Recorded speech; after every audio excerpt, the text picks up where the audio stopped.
విచిత్రం ఏంటంటే కథనేమో కథనేమో పేదవాళ్ళది, తర్వాత కస్టమర్ కూడా పేదవాళ్ళే. కానీ మధ్యలో వచ్చేసి స్క్రీన్ ప్లే, దర్శకత్వం, నిర్మాతలు, తర్వాత ఏదైతే మరి ఆ సినిమా తీస్తారో దాంట్లో పాత్రదారులు అందరూ కూడా మీరు గమనిస్తే అంత ధనవంతులు, విజ్ఞానవంతులు ఉంటారు. ఏదో సామాన్యులకు చిన్న చితక పాత్రలు ఇస్తూ చేస్తూ ఉంటారు. కాబట్టి ఇదంతా పెద్ద ఎమోషనల్ గేమ్. ఈ ఎమోషనల్ గేమ్ లో అభిమానుల యొక్క బలహీనతలను క్యాచ్ చేసుకోవడమే ఇదంతా సినీ ఫీల్డ్ లో జరుగుతున్నటువంటి తంతు. అందుకు ఎప్పుడు కూడా మన తెలంగాణ ప్రాంతం ఎప్పుడు కూడా ఈ సినీ హీరోల చక్కర్లో పడలేదు. ప్రజలంతా చాలా విజ్ఞానవంతులు కాబట్టి వాళ్ళు వాస్తవిక దృక్పథంతో తెలంగాణ ప్రజలు అందరూ ఉంటారు ఇక్కడ.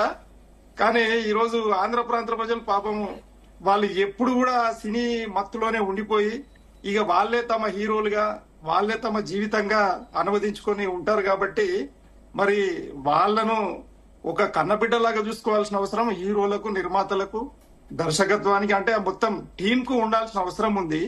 ఈ రోజు అల్లు అర్జున్ గారు మరి వచ్చే ముందు కనీసం చెప్తే గనక పోలీస్ వాళ్ళు ఖచ్చితంగా ప్రొటెక్షన్ ఏర్పాటు చేసేవాళ్ళు. డీసీపీ గారు మరి ఆయన రిపోర్ట్ లో ఏం చెప్పారు అని అంటే, అసలు మాకు ఇంటిమేషనే లేదు, హీరో గారు హీరోయిన్ గారు వచ్చే పరిస్థితి మాకెవరు చెప్పలేదు అనేది ఉంది. కాబట్టి మరి ఆయన గారు వచ్చే నిమిషంలో గానీ ఒక అరగంట ముందు చెప్తే ఎప్పుడు కూడా ఇలాంటి సంఘటనలు జరగకుండానేమో. అయితే ట్రెండ్ ఎట్లా మారిపోయిందంటే విపరీతమైనటువంటి అడ్వర్టైజ్మెంట్, బాహుబలి నుండి పట్టుకుంటే పుష్ప 2 వరకు విచిత్రమైన పరిస్థితి ఉంది. పాన్ ఇండియా మూవీ అడ్వర్టైజ్మెంట్ లో కొన్ని వందల కోట్ల రూపాయలను ఈ రోజు ఏదైతే ఖర్చు చేసిన దానికి 10 అంతలు 100 అంతలు సంపాదించుకోవాలన్న ఏదైతే విపరీత వ్యాపార ధోరణి ఏదైతే ఉందో నిర్మాతలది కానీ, అయితే దీంట్లో నైతికత లోపం అనేది కూడా కనిపిస్తా ఉన్నది. ఈ సందర్భంలో ఈ రోజు కనీసం ఒక అభిమాని చనిపోతే దాని సంపూర్ణమైన బాధ్యత ఖచ్చితంగా హీరో తీసుకోవాల్సిందే, ఆ సినీ యూనిట్ తీసుకోవాల్సిందే. దీనికి చట్టాలు కూడా ఉన్నాయి, ప్రభుత్వం ఉంది కాబట్టి ప్రభుత్వం సినిమాటోగ్రఫీ మంత్రి గారు ఉన్న దానికి ఒక శాఖ ఉంది. కాబట్టి దీని మీద కట్టుదిట్టమైనటువంటి చర్యలు తీసుకొని ఎవరైతే బాధితులు ఉంటారో, అంటే ఈ రోజు జరిగినటువంటి వాళ్ళకే కాకుండా గతంలో జరిగిన వాళ్ళు కావచ్చు, రేపు పొద్దుగాల భవిష్యత్తులో ఇలాంటి సంఘటనలు జరిగినప్పుడు దానికి ఇలాంటి సందర్భాలలో ఏం చేయాలనేది విధి విధానాన్ని తయారు చేసి ఉంది, కానీ దాన్ని అమలు చేయాల్సిన అవసరం ఉంది. కాబట్టి కోమటిరెడ్డి గారికి, రేవంత్ రెడ్డి గారికి మరి మా పార్టీ తరఫున వినపం ఏంటంటే, సరే జరిగింది ఏదైతే ఉందో అది చాలా దుఃఖదాయకం.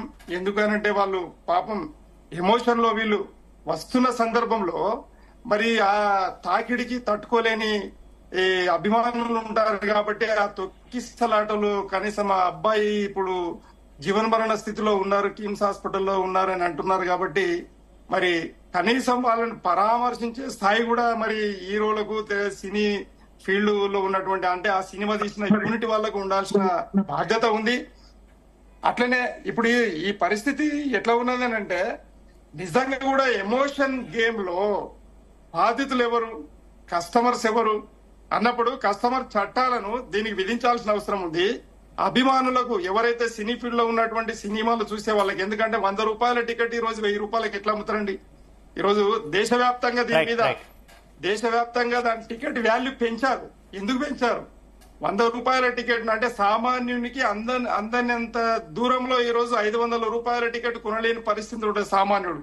అంతా సాయంత్రం వరకు పని చేస్తే ఆయనకు వచ్చే 500లో ఒకవేళ సినిమా చూద్దామని అంటే 500 టికెట్ కే పెడితే ఇంకా మరి వాడి తిండి ఏం తినాలా?